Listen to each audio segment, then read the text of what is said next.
Hi everyone, this is Terence Cheong, Senior Consulting Engineer from BitSight, and I'm here today to share with you and give you an introduction into what is BitSight, as well as to share with you what is BitSight's observation of Japan as a country, right? As you may already know, BitSight is a company that provides cybersecurity risk ratings for the purposes of measuring your own security performances, as well as a means for you to monitor third parties, right? And as I say the term third party, it really means anyone outside of your own organization. It can be a vendor, it can be a service provider, or even a subsidiary to your own company, all right? Now, with that in mind, let me just quickly get started and talk about BitSight, right? So BitSight provides a rating of a company, right? So anywhere from between 250 to 900, the higher your rating, the better you are actually performing. And we do this through very objective means. Now, what that means is that as we use a certain methodology of measuring your performance, this methodology is applied to all companies worldwide, whether you are a bank, whether you are in manufacturing, whether your company has 100 employees or whether it has 100,000 employees. BitSight will use the same methodology, but we will take into consideration and normalize the results. So when you're performing benchmarking or comparisons from one company to another, the ratings are absolutely relevant, right? So that is very important to be aware of. It is also done in a very continuous manner. So passively, we are updating these ratings on a 24-hour basis, right? So being non-intrusive, not requiring a footprint, not requiring a software or hardware to be deployed from within your organization, we are absolutely able to provide this means of monitoring without incurring any kind of overheads to your infrastructure, right? So that's very important to note. And of course, most crucially, we are data-driven. So any kind of impacts to the rating can actually be attributed to a specific set of information or data, right? So any kind of IPs or ports, right? So if we call you out for an open port finding, we are definitely going to be able to show you which IP and which port is affected and contributing to that impact, right? So now with that in mind, let me just quickly bring you through how BitSight's rating is calculated. Now, BitSight, similar to SIEM solution, actually collects information and data from 120 different data sources. Now, once we've got this information, the feeds from these 120 different data sources, we actually clean the data up. So what we do is we go through a process of deduplication, verification, cross-validation, and we process about 200 billion events on a daily basis. So this is really unprecedented, right? And a lot of the exclusive data partnerships we have add to the value of this visibility that BitSight has and provides to you. So that's really important to note.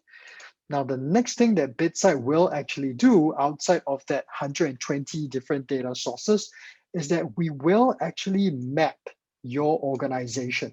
Now, this is important to know, and it's a differentiator for BitSight because we don't see an entity as a standalone entity. Right? Very often, you are a parent of another company or you have subsidiaries that operate under your care. Now, how BitSight will research this is we will look through your annual reports. We will look at authoritative sources like Bloomberg, LinkedIn, and to determine the parent-child relationship. So this is really important. So we build out a whole ratings tree and be able to provide you with a aggregated risk rating of your organization. Now, as we are doing this, we also allow you to customize the mappings of your organization. So you can start to carve out very logical view of this tree to show whether it is a footprint in Japan or whether it's a footprint specific to Thailand, Malaysia, or even other parts of the world. Right? So this ratings tree is very useful for you to have an overview into your organization.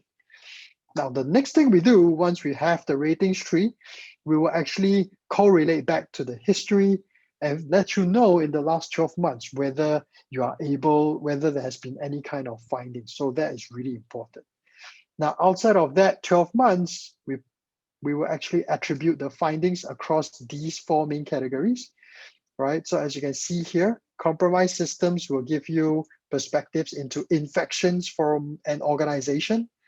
The diligence risk vectors, which are the risk vectors here, will actually give you insight into the hygiene of an organization, i.e. how well and how hard are they working to improve themselves.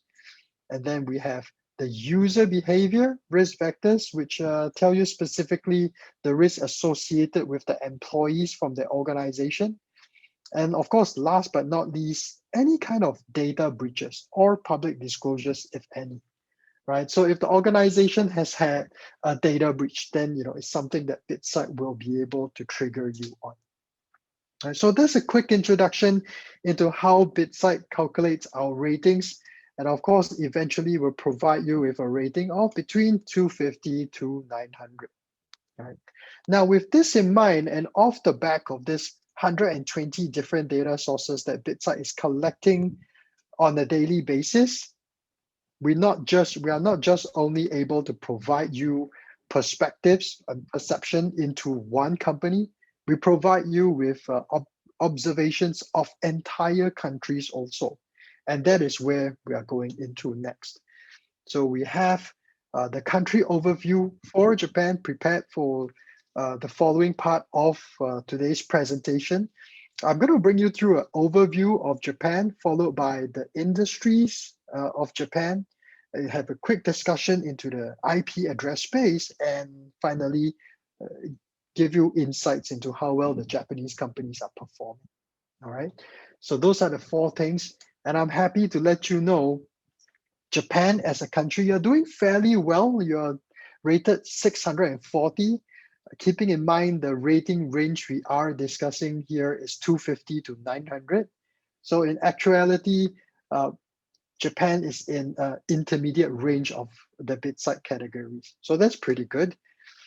Now, moving on, when we compare Japan's performance against the other G7 countries that you see here right now, you can see actually there are only 3 other countries that are performing similarly to Japan, i.e. when we compare to the performance in October 2019, it is actually the same. So both all 3, Japan, United Kingdom, as well as France, have maintained the same level of cybersecurity risk, right? There were only 2 countries that have improved, which are mainly Germany as well as Italy. So they have both improved, which is pretty good. However, you do see 2 countries which have actually moved backwards in terms of their cybersecurity risk, and that's United States as well as Canada. And then you see the delta here. So it's very good to see that Japan is maintaining the high standards and you've been maintaining the rating for the past year. Now, as we move on, of course, we can look into how well is everyone performing, right? Whether they've been improving over the last 12 months. So this is meant to represent the time frame of October 2019 to October of 2019. And this is the rating range, right? So all the way to 680. So you see, generally speaking, Germany has improved. And of course, Japan is popping up right here. And you've been able to consistently maintain your ratings. And it's really not easy to maintain the ratings. As later on, as I go through the details, you'll start to see that there are changes, there are fluctuations, but as a country, you're doing pretty well still, right? To provide you with context, the country rating is based off of all of the IP addresses which are allocated to Japan as a country, right? So sometimes as you look through the companies later on, you may notice some discrepancies. How come the companies are performing not as well or doing really well, but the country is actually doing pretty well? Now, the reason for that is as MNCs, the companies themselves may have other footprints outside of Japan. All right, so that will cause some slight deviations here and there. All right, so as we move on next, this is how country has been performing, and you can see that you're doing really well, maintaining that high level of cybersecurity standards. And we'll move the conversation on to look into the next level and have some perspective into how well your industries are performing. So next we have the annual progress of the industries, right? So this is a comparison of year on year. And so you see October 19th versus October 20th. So each of the lines here will actually show you the performance of October 19th. So we're going to focus on 5 main industries. We have the finance industries, the government, as well as politics. We have manufacturing, right, focusing on transportation as well as utilities. So on a broad scope, you can actually see that of these 5 main industries of interest, finances, you're doing pretty well. You've maintained that standards.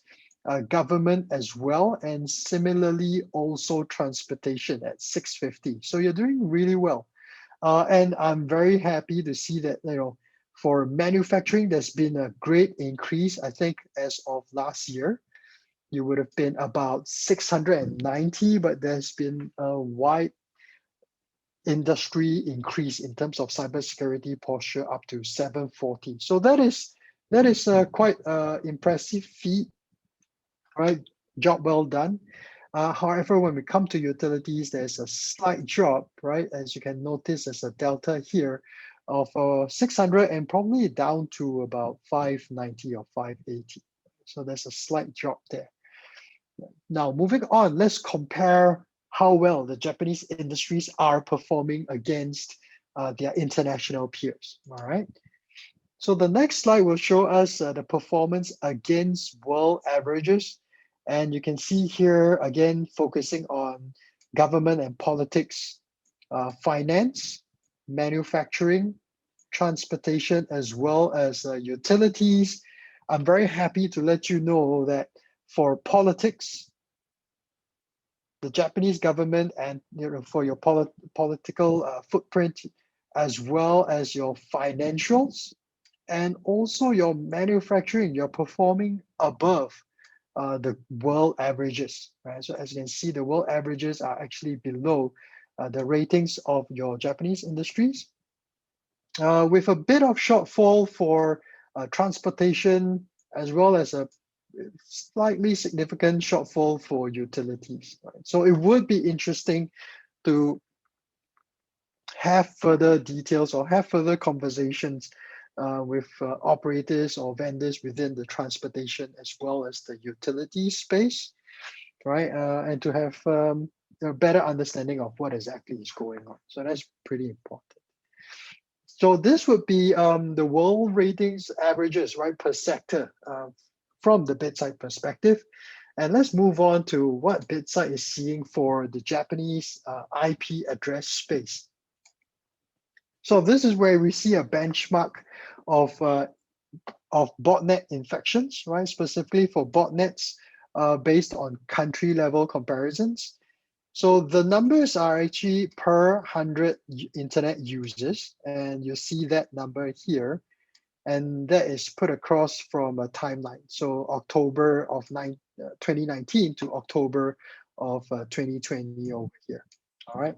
So this is the key of the lines that you see. And this is really important. Of course, for Japan, as you will observe here, you've been performing pretty low and consistent down here, which is fantastic. So Japan is doing really good with regards to botnet infections. However, it is also important to note that your neighbors, right, in the region are not performing as well. For Asia, right here, you can see it's the dotted line is actually pretty high, almost to the 28, 29 line. And, they've been very high, even though they've been consistently trending downwards. So that's a good behavior to observe. But if you do have businesses, partners, or subsidiaries operating out of the Asia theater, then it will be important to maybe put a bit more focus into the botnet infections. Right? You will also observe that there is a pretty significant footprint here for this particular line, and this line actually belongs to China. Right? So despite the Great China Firewall for the internet, there are still certain observations, and it's pretty significant still. So as a Japanese organization, if you do have manufacturing or other operations out of China, it is something that you will want to take note of. All right. So for the rest of the US as well as European footprint, they seem to be doing pretty well. Nothing too serious, but as Asia as well as China is in your backyard, and it will be useful for you to keep an eye out for the botnet infections. Now, moving on to some of the other risk vectors that BitSight can actually observe, and keeping focus on Japan, I'm happy to let you know that based on the perception, the higher the lines here is obviously the better you're performing. And it's pretty good to consistently see the Japanese trend line above some of your peers, right? So these are your peers in this particular graph. You've got Japan, Asia, as well as Europe. And like I mentioned earlier on, as there is a lot of cooperations as well as outsourcing services from Japan to Asia, it will be important to be aware of these. So like for malware service, there is quite a low trend line for Asia. And when we are looking at potential exploits, which is representative of potentially ad networks, adwares, and such forms of exploitations, you can see again, the Japanese are actually performing pretty well. However, the Asians are probably not doing as well. And it's pretty similar for file sharing also. And you can see that the file sharing is actually doing really well for Japan. However, in Asia, it is trending slightly upwards, but still of concern. So it will be useful to continue to monitor for this, right? And as I mentioned, when we're talking about file sharing, we're really focusing on BitTorrent. So if you do have operations overseas, do make sure that your cybersecurity policies are prohibiting BitTorrent. But of course, as you know, BitTorrent is has several kinds of vulnerabilities attributed to it. For example, the client will open up the back doors, or the BitTorrent files themselves after downloading, depending on who you read, 40 to 70% of them will carry some kind of malware, which is often not good news. The other good sign that I see is with spam propagation, and you're doing really well here. It started off a bit shaky, but at the end, Japan still prevails over the other regions. So that's really good to see. Now, moving on to the other risk vectors that BitSight will actually observe for the diligence risk vectors, you can actually observe, again, generally, the Japanese trend line is pretty high. There's a bit of flip here for SSL configurations. You can see actually Asian footprint has been performing slightly better as opposed to the Japanese trend line. So that is also good for you to be aware of. However, your SSL certs management is still better. So this is in terms of open ports and this is in terms of SSL cert validity, expiration, and all that. You can observe that for as far as open ports goes, it's good to see the both trend lines actually are fairly similar. So it's good to know that in our region, in Japan as well as Asia, we're keeping tight tabs on open ports. Of course, other than insecure systems, right, which essentially is the IoT of things, which will include OT temperature monitors, which are exposed to the internet, or even internet kiosks, right? All these kinds of devices will be covered under insecure systems. So it's good to see, again, Japan doing well. However, your neighbors are not performing as well. So that's something that you might want to be aware of. And of course, finally, for another risk factor interesting to take note will be the server software, which for Japan as well as Asia is consistently not performing very well, right? So there are certain risk and exposures there which may be exploited by the bad actors. So if you aren't already keeping tabs on your server software, do make sure you spend some time to look into that. All right. So we're going to move on and talk about the Japanese companies and how well you've been performing. And out of the top 100 Japanese company, you can see that 36% of you have actually improved, which is really good. 19% have maintained, right? And this is the trend line from October 2019 to 2020. Unfortunately, 45% of the companies have actually had their ratings drop. So that isn't very good. And when you benchmark against the world average, you can see out of the top 100 companies, again, the top 100 companies, unfortunately, 72% of the companies are actually performing worse off than their peers, right? With only 21% doing better and 7% on par. So this will be interesting as we move on to the next slide, and we will show you what is the distribution of performance for these companies. Okay.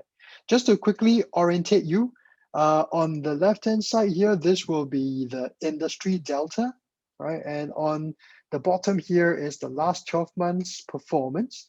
And how we will actually read this graph is that it's split into two quadrants. So the first quadrant line here will tell you what is the basic, the average performance. So anything lesser than below this line will have decreased performance. Anything to the right is increased. Right? And similarly, this line here is the average. And so anyone that's performing better, right, performing above is above average, and anyone below would be below average. And at the bottom right here is the key for all of the bubbles that you're seeing within the graph. All right. So generally, you can observe a very big outlier here who isn't performing very well. And this entity actually belongs to the utilities sector. So that's fairly concerning. The next two outliers you will observe is actually these ones here, which are engineering companies. So your utilities as well as engineering companies are fairly concerning. One good trend to actually realize, and you see this for the technology companies, there is a pretty good balance, and you see them spread fairly regularly throughout this average line. So they are bordering average, one slightly below. However, there's one strong one to the right here. So that's pretty good to observe also.